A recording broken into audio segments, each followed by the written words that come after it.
Friends, स्वागत है आपका इस वीडियो में। फ्रेंड्स, इस वीडियो में हम लोग एक्सरसाइज 52 सॉल्व करेंगे। तो चलिए स्टार्ट करते हैं। फर्स्ट नंबर क्वेश्चन है, look at the following figures. ये जो फिगर्स दिया हुआ है उसको देखने के लिए बोल रहा है। फिर which of the sides appears to be parallel, और ये जो फिगर्स है उसमें से आपको कौन सा साइड्स है जो पैरेलल लग रहा है। Write them using the symbols for parallel lines, और जो भी साइड पैरेलल लग रहा है उसको सिंबल की हेल्प से उसको लिखना है। ठीक है, तो कैसे बनाएंगे इसको। फ्रेंड्स, पैरेलल्स पहले पहचानना है। तो पैरेलल्स लाइन किसको बोलते हैं। पैरेलल्स लाइंस उसको बोलेंगे जो भी दो लाइंस पैरेलल होगा, अगर उस दोनों लाइन को दोनों साइड में इनफाइनाइट तक बढ़ाने पर, अनंत तक बढ़ाने पर भी वो आपस में इंटरसेक्ट ना करे। ठीक है, जैसे कि ले लेते ये ए बी और डी सी। ठीक है, ये दो लाइन है, इसको अगर इनफाइनाइट तक, अनंत तक बढ़ाएंगे, जैसे ये दोनों साइड में, इस साइड में और एक इस साइड में बढ़ाएंगे, अनंत तक बढ़ाते जाएंगे, तो भी ये आपस में नहीं मिलेगा। देखने से ही पता चल रहा है कि कभी भी ये आपस में नहीं मिलने वाला, इंटरसेक्ट नहीं करेगा। तो ये दोनों ए बी और डी सी जो लाइन है वो पैरेलल होगा। ठीक है, फिर उसके बाद ये ए डी जो लाइन है और ये बी सी लाइन है, ये भी अगर इसको दोनों साइड में इनफाइनाइट तक बढ़ाएंगे तो भी ये आपस में नहीं मिलने वाला। ठीक है, तो ये जो दो लाइन हो गया ए डी और बी सी, ये भी पैरेलल होगा। तो इसको लिखना है सिंबल की हेल्प से, इसको लिखना है। तो कैसे लिखेंगे, पहला तो है ए बी और डी सी। तो ए बी और पैरेलल का जो सिंबल होता है वो दो लाइन ऐसे खींच देते हैं, ये पैरेलल का सिंबल हुआ। तो ए बी पैरेलल किसके है, डी सी, तो डी सी हो गया। दूसरा है A D parallel B C, A D parallel B C, A D parallel है बी सी के। ठीक है, तो ये सिंबल के हेल्प से इसको लिख दिए।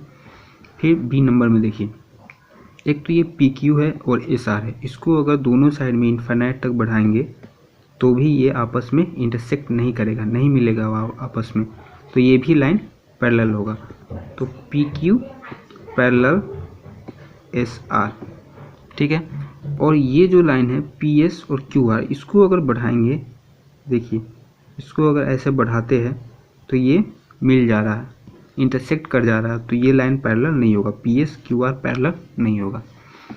फिर सी में टी एन और एल एम, ये दोनों पैरेलल होगा, क्योंकि ये देखिए ये इनफाइनाइट तक बढ़ाएंगे दोनों साइड में तो नहीं मिलने वाला है, कहीं भी नहीं मिलेगा ये, तो हो जाएगा T N parallel L M. फिर दूसरा है ये टी एल और ये एन एम, ये भी ऊपर इनफाइनाइट तक बढ़ाएंगे दोनों साइड में तो भी नहीं मिलेगा, तो T L parallel N M. ठीक है, सेकेंड क्वेश्चन है A B C D is a parallelogram, now fill in the blanks. ये जो पिक्चर दिया हुआ है, तो ये कौन सा पिक्चर, ये पैरेललोग्राम का पिक्चर दिया हुआ है, और इसको देख के ये जो फिल इन द ब्लैंक्स जो क्वेश्चन दिया हुआ है इसको भरना है। क्वेश्चन क्या है, A B is parallel to dash. A B जो है, ये जो ए बी है वो किसके पैरेलल है।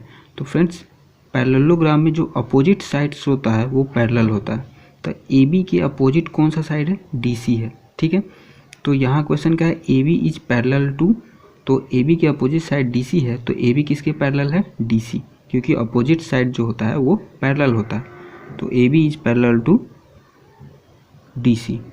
फिर नेक्स्ट है A D is dash to B C. अब ए डी है और डैश टू बी सी, तो ए डी और जो बी सी है वो दोनों अपोजिट साइड से, और पैरेललोग्राम में अपोजिट साइड जो होता है वो पैरेलल होता है, तो A D parallel to B C. तो ए डी इज, यहाँ पर क्या भराएगा, parallel, A D is parallel to B C. फिर नेक्स्ट है the four angles of the parallelogram are. ये जो पैरेललोग्राम है इसका फोर एंगल्स है, 1 2 3 4, ये चारों एंगल का नाम लिखना है। ठीक है, तो कैसे लिखेंगे, एंगल डी को हम लोगों को लिखना है, तो लिखेंगे एंगल ए डी सी। जिस एंगल को लिखना होगा उसको बीच में रखेंगे, तो इसको लिखना है तो एंगल ए डी सी लिखेंगे, एंगल ए डी सी। ठीक है, डी हो गया। फिर सी को लिखना है तो angle D C B, angle D C B. C हो गया। फिर इसको लिखना है तो इसको बीच में लिखेंगे तो angle C B A, angle C B A B हो गया। फिर ए को लिखना है तो angle B A D, angle B A D, ठीक है। फिर नेक्स्ट है the two diagonals of the parallelogram are dash and at dash.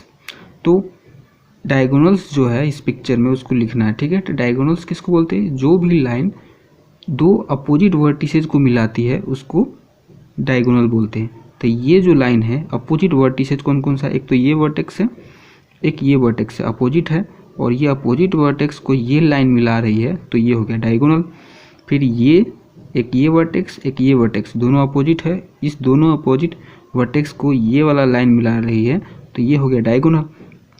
तो कौन कौन सा डायगोनल हो गया? एक तो AC हो गया और एक हो गया DB, AC और DB, ठीक है। फिर the four sides of the parallelogram are, इस पैरेललोग्राम का चारों साइड का नाम लिखना है। चार साइड कौन कौन सा है? एक तो AB है, ये तो सबको पता ही होगा, AB है, फिर BC है, फिर CD है, फिर DA, ये चारों साइड हो गया। या फिर आप इसको BA भी लिख सकते हैं, AD भी लिख सकते हैं, अपोजिट भी लिख सकते हैं, ज़रूरी नहीं कि मैं जैसे लिखा हूँ वैसे ही आपको लिखना है। AB की जगह BA भी लिख सकते हैं, BC की जगह CB भी लिख सकते हैं, दोनों सही होगा। फिर थर्ड नंबर है PQRS इज अ रेक्टेंगल। ये जो पिक्चर दिया हुआ ये रेक्टेंगल है। Now fill in the blanks, और इस सबको इस पिक्चर को देख के इसको भरना है। Angle P equal to dash degree, ये जो P है एंगल P कितना डिग्री का है ये बताना है। तो फ्रेंड्स रेक्टेंगल में जो चारों एंगल्स होता है ना, चारों एंगल 90 का होता है, सब चारों एंगल 90 डिग्री का होता है। तो एंगल P भी 90 डिग्री का होगा, 90 डिग्री हो गया। फिर मेजर ऑफ एंगल R, तो एंगल R भी 90 डिग्री का होगा क्योंकि चारों एंगल 90 डिग्री का होता है, तो एंगल R भी हो गया 90 डिग्री। फिर PQ is parallel to, PQ जो है वो पैरेलल है, किसके पैरेलल है? SR के। क्यों? क्योंकि रेक्टेंगल में जो अपोजिट साइड होता है वो दोनों पैरेलल होता है। तो PQ के अपोजिट कौन सा साइड है? SR है, तो ये पैरेलल होगा। PQ is parallel to SR, ठीक है। फिर PS is dash to QR, PS है और ये डैश टू QR, QR के क्या है? तो रेक्टेंगल में अपोजिट साइड जो होता है वो पैरेलल होता है, तो PS के अपोजिट QR है, तो ये भी पैरेलल होगा। PS is parallel to QR। 4 number है fill in the blanks, all sides of a square are dash. तो यहाँ पे क्या होगा? इक्वल, क्योंकि देखिए स्क्वायर का ये, ठीक है, ये स्क्वायर है, तो स्क्वायर का जो चारों साइड होता है ना वो चारों साइड इक्वल होता है। All sides of a square are equal, ये चारों साइड इक्वल होता है, ठीक है, इसलिए यहाँ पर इक्वल होगा। फिर each angle of a square has the measure dash degree, और स्क्वायर का जो चारों एंगल का जो मेजर होता है वो 90 डिग्री का होता है। इसमें चारों एंगल जो होगा वो सभी 90 डिग्री का होगा, ठीक है, तो इसलिए यहाँ पर क्या भराएगा? 90 डिग्री। फिर यह है a parallelogram whose all sides are equal is called a dash. एक पैरेललोग्राम जिसका सभी साइड्स क्या होगा? इक्वल होगा। तो देखिए स्क्वायर ही है, एक पैरेललोग्राम है, स्क्वायर ही पैरेललोग्राम है जो कि चारों साइड इसका इक्वल होता है, तो यहाँ पर क्या भराएगा? स्क्वायर हो जाएगा, ठीक है। फिर है a quadrilateral in which only one pair of opposite sides are parallel is called a dash. तो यहाँ पर होगा ट्रेपीजियम, ट्रेपीजियम का ही एक ही pair of opposite side parallel होता है। जैसे यहाँ पे इसका डायग्राम बना के दिखा देता हूँ। देखिए ये है ट्रेपीजियम, ट्रेपीजियम का पिक्चर यही है। तो ये ट्रेपीजियम में क्या होता है कि एक ही पेयर होता है, एक पेयर में कितना आता है? 2 आता है। तो ये एक ये लाइन और एक ये लाइन, यही दोनों है पैरेलल है, और ये जो लाइन है इसका ये जो दोनों साइड है ये पैरेलल नहीं है, क्योंकि आगे बढ़ाने पे ये इंटरसेक्ट कर जाएगा, तो ये पैरेलल नहीं है। तो इस एक ही पेयर है जो कि पैरेलल है, तो इसका क्या नाम हो जाएगा? ट्रेपीजियम, ठीक है। 5 नंबर है all sides of a rhombus are जो रोम्बस का जो चारों साइड होता है वो क्या होता है, इक्वल होता है। जैसे ये रोम्बस का पिक्चर है, तो ये रोम्बस में क्या होता है, ये चारों साइड जो होता है वो इक्वल होता है। फिर बी नंबर है, opposite sides of a rhombus are, opposite जो साइड है, एक ये साइड और एक ये साइड, अपोजिट साइड जो है वो क्या होता है, इक्वल तो होगा ही, क्योंकि चारों साइड इक्वल है तो इक्वल तो होगा ही। और ये अपोजिट साइड जो होगा वो पैरेलल होगा, क्योंकि ये अपोजिट साइड है, इसको दोनों डायरेक्शन में इनफाइनाइट तक, अनंत तक बढ़ाएंगे तो भी ये इंटरसेक्ट नहीं करेगा। तो ये इसमें क्या बढ़ाएगा, opposite sides of a rhombus are equal तो होगा ही एंड पैरेलल भी होगा, इक्वल एंड पैरेलल। फिर सी नंबर है, a trapezium has two of its sides, trapezium का दो साइड क्या होता है, पैरेलल होता है। क्योंकि देखिए ये ट्रेपेजियम का डायग्राम है, इसमें एक ये साइड और ये साइड, ये दोनों पैरेलल है। दूसरा पेयर है जो साइड का, ये दोनों तो पैरेलल है ही नहीं, तो इसमें दो साइड ही पैरेलल होता है, ठीक है। तो इसमें क्या होगा, a trapezium had two of its sides parallel, ठीक है, ये पैरेलल हो गया। तो ये 5 नंबर क्वेश्चन सॉल्व हो गया, ठीक है। इस वीडियो में इतना ही, मिलते हैं नेक्स्ट वीडियो में, तब तक के लिए धन्यवाद।